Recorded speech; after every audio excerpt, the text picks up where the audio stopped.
نبی رحمت علیہ السلام نے صحابہ کرام علیہم رضوان کے سامنے گزشتہ امتوں کے احوال ذکر فرمائے کہ 1,000 سال ان کی عمریں ہوتی تھی، 1500 سال تک وہ زندہ رہتے تھے۔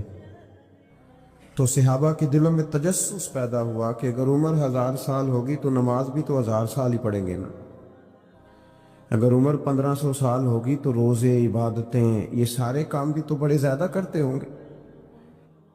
تو یہ شوق جب پیدا ہوا تو اللہ کریم نے فرمایا کہ محبوب میں ایک رات دیتا ہوں، لیلۃ القدر خیر من الف شہر، جو رات ایک ہوگی پر 1000 مہینے سے بہتر ہوگی، 1000 مہینے سے۔ یہ رات اگر کسی کو میسر آ جاتی ہے اور پھر وہ صدق دل کے ساتھ، یعنی توجہ کے ساتھ، انہماک کے ساتھ، احتساب کی نیت سے، گناہوں کی معافی کی نیت سے اگر وہ اس رات کا قیام کرتا ہے، عبادت کرتا ہے، ذکر کرتا ہے، دعا کرتا ہے، تو محبوب کریم علیہ السلام نے وعدہ فرمایا ہے کہ اللہ اس کے پچھلے سارے گناہوں کو معاف فرما دے گا۔ دین، شریعت، قرآن، اسلام یہ بحث کرنے نہیں آیا دنیا میں۔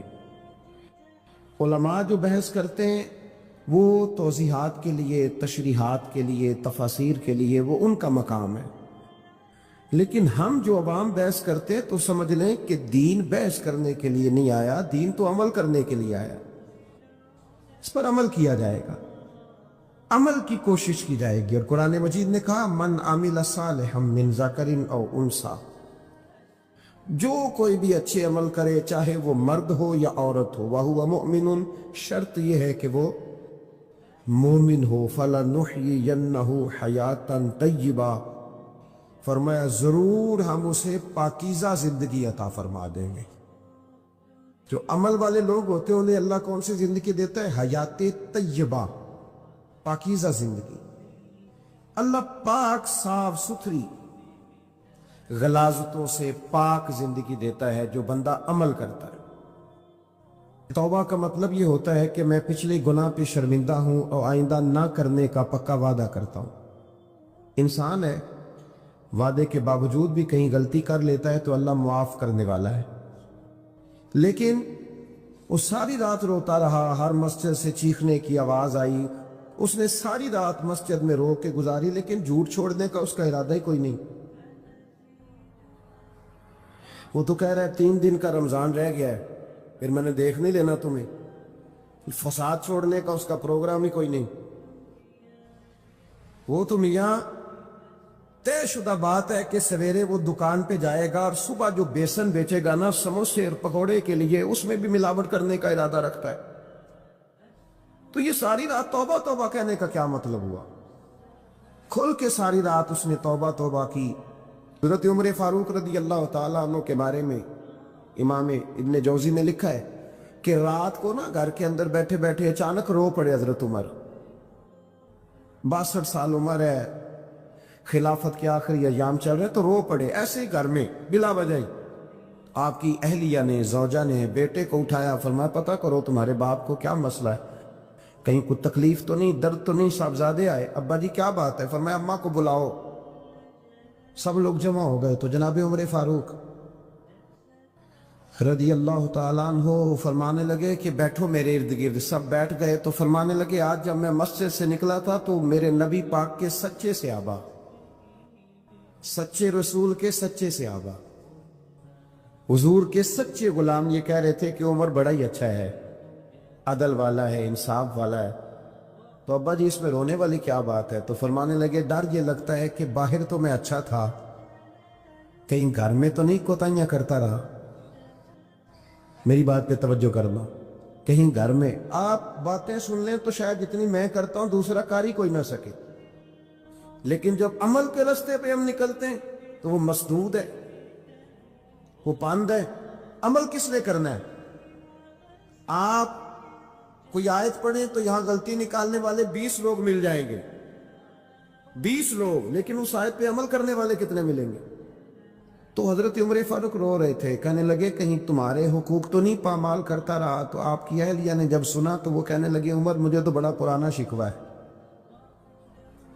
آپ کا جاہ جلال اتنا تھا میں بات نہیں کر سکی۔ عمر تم نے سارا دن مسجد میں گزار دیا اور ساری رات نقاب اوڑھ کے مدینے کی گلیوں میں گزار دی، میں تو زندگی کی کوئی خوشی دیکھ ہی نہیں سکی۔ چاہ تو میرے اندر بھی تھے نا کہ میرا شوہر کچھ گھڑیاں بیٹھتا، کہیں مجھے لے کے جاتا، تو میں تو کچھ نہیں دیکھا، مجھے بڑا شکوہ ہے۔ تو حضرت عمر کہنے لگے چل اللہ کی رضا کے لیے معاف کر دے۔ بھئی معافی بیوی سے نہیں مانگی جا رہی، معافی اپنی غلطی کی مانگی جا رہی، یہ سمجھ لیں۔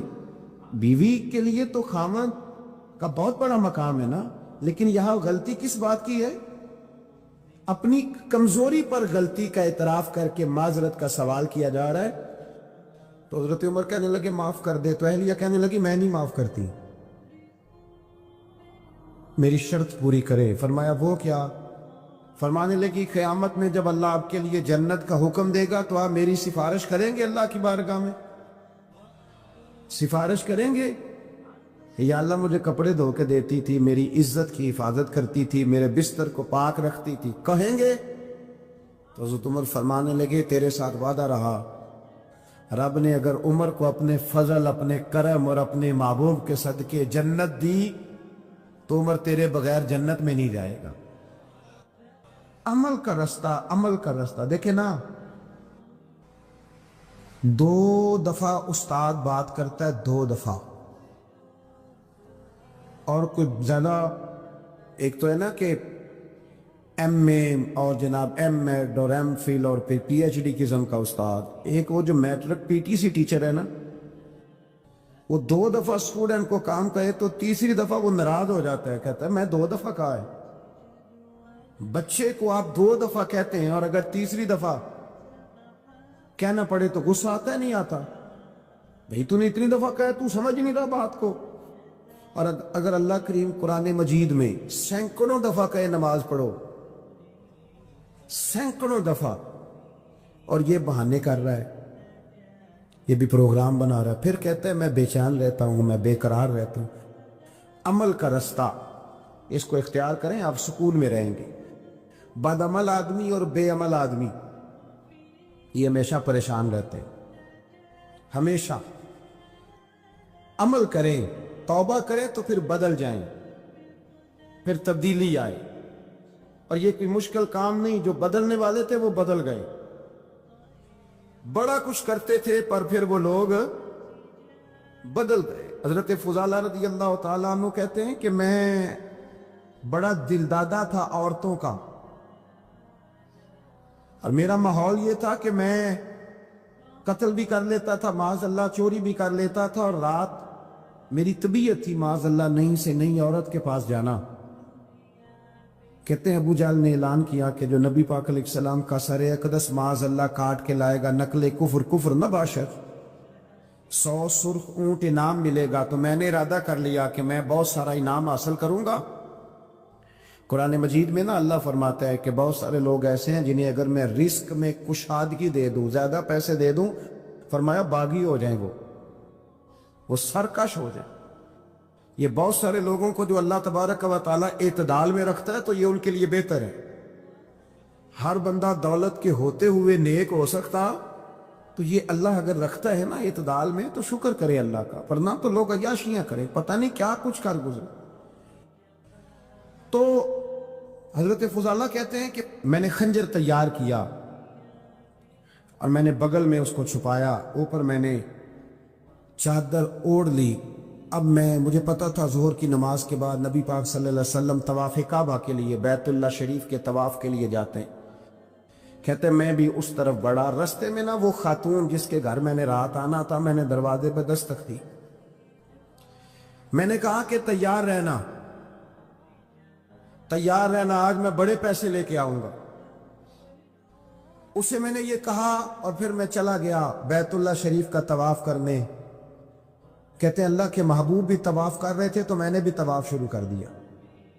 ارادہ یہ تھا کہ جہاں نبی پاک علیہ السلام میرے قریب سے گزریں گے تو موقع پا کر میں حضور کے جسم اقدس پر خنجر کھوپ دوں گا اور معاذ اللہ شہید کر دوں گا۔ کہتے ہیں حضور ایک دفعہ بھی میرے پاس سے گزرے تو میں ہمت نہ کر سکا، دوسری دفعہ بھی پاس سے گزرے تو میں ہمت نہ کر سکا، تیسری دفعہ بھی گزرے تو میں ہمت نبی کریم صلی اللہ علیہ وسلم 2-3 دفعہ گزرے تو فرماتے ہیں کہ مجھے موقع نہ ملا، اس لیے کہ حضور فرماتے ہیں اللہ نے روب کے ساتھ میری مدد فرمائی، دشمن پر میرا روب طاری ہو جاتا۔ فرماتے ہیں جب چکر پورے ہو گئے تو محبوب کریم نہ چھٹے چکر پہ فرمانے لگے فضالہ چکر ایک رہ گیا ہے، بے خبر ہو جو غلاموں سے وہ آقا کیا ہے، ایک پھیرا رہ گیا ہے۔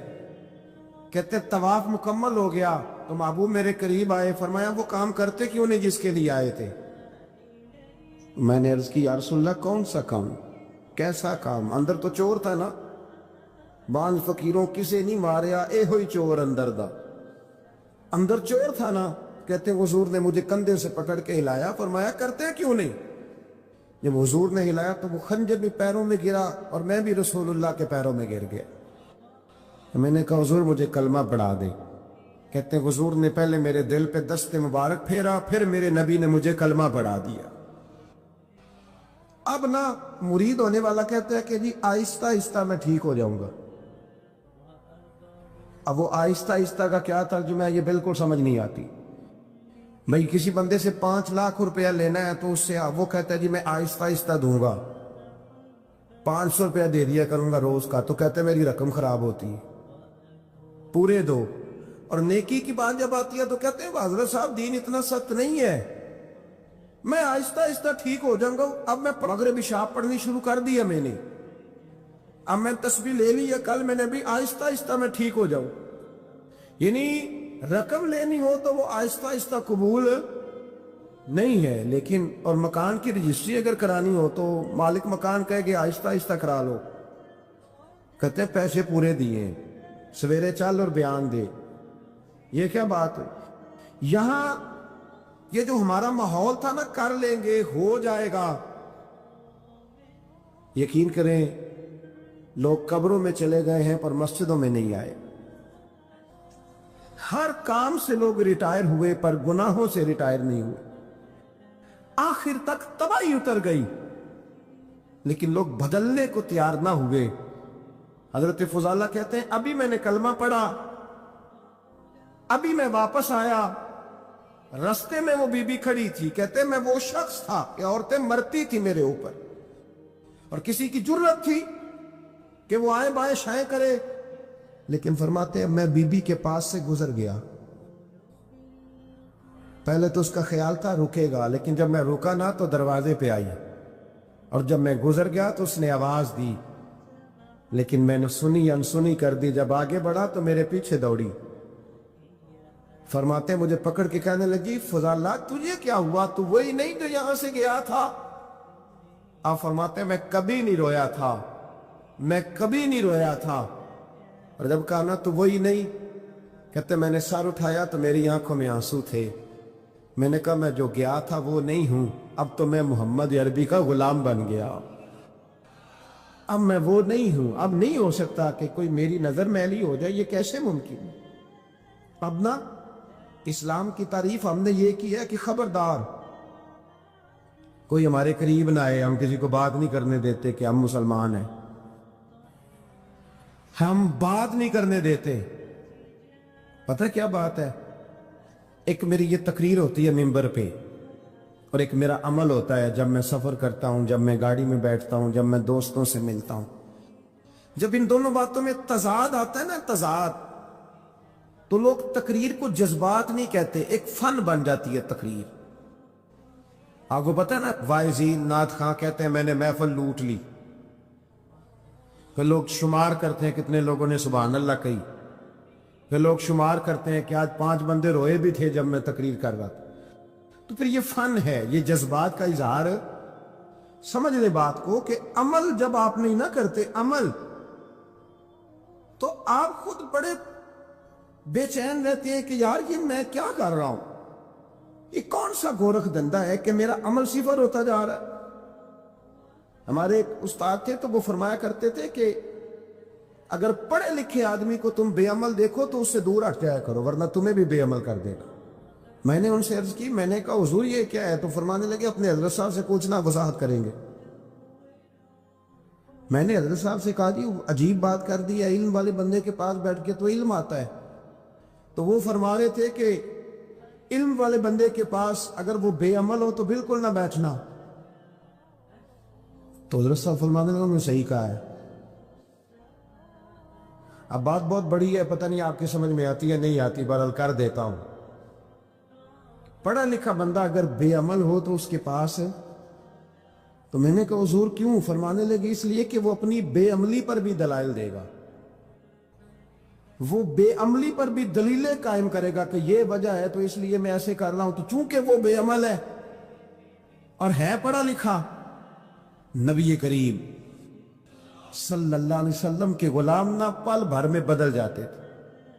اور اللہ تعالیٰ بھی نا بڑے موقع دیتا ہے ہمیں، بڑے موقع۔ حضور نے فرمایا جس نے ایمان اور احتساب کی نیت سے روزے رکھے وہ نئی زندگی کا آغاز کرے، اس لیے کہ اللہ نے اس کے پچھلے سارے گناہ معاف فرما دیے۔ میرے نبی کریم علیہ السلام نے فرمایا جو شخص بیمار ہو گیا، مریض ہو گیا، اور نسائی شریف میں فرمایا کہ 3 دن تک بستر پہ رہا اور اس نے شکوہ نہ کیا اللہ کا، اور جب وہ شفا یاب ہو کے بستر سے اٹھا ہے نا، تب اللہ نے اس کے پچھلے سارے گناہ معاف فرما دیے۔ اور فرمایا جو حج کرنے گیا، حج کر کے واپس آیا، اللہ کے حبیب فرماتے ہیں یوں سمجھے کہ میں آج ہی ماں کے پیٹ سے پیدا ہوا۔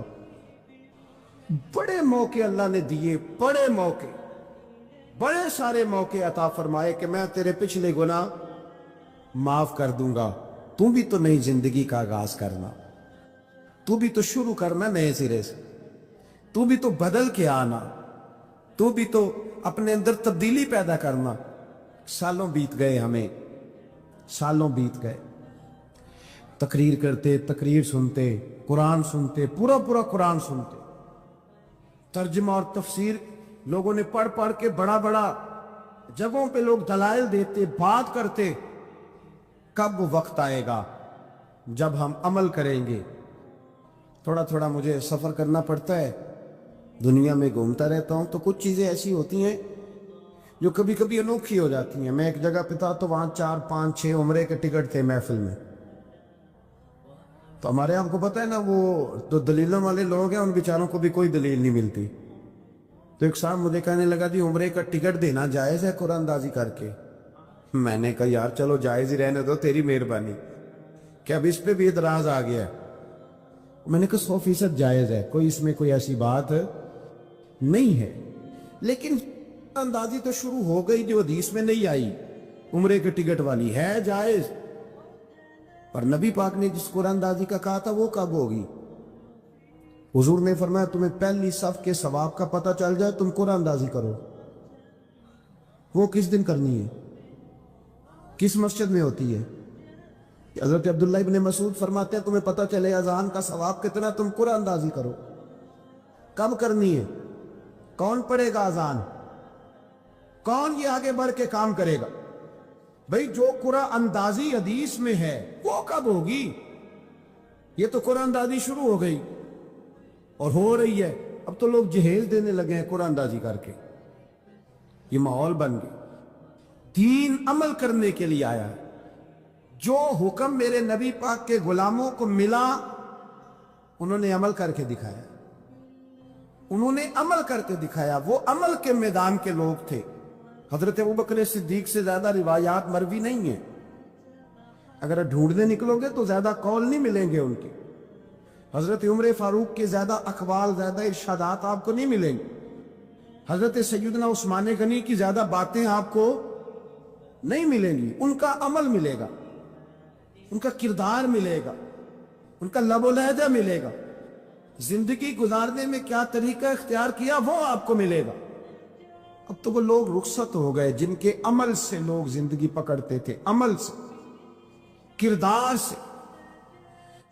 تو عمل کا راستہ کب اختیار کریں گے؟ آگے کب بڑھیں گے؟ میرے رسول کریم صلی اللہ تعالی علیہ وسلم کے غلام عمل کرتے تھے، اور جب عمل کرتے تھے پھر اس کا ریزلٹ آتا تھا۔ یاد رکھنا، ریزلٹ نیتوں کا آتا ہے، ارادوں کا آتا ہے، عمل کا آتا ہے۔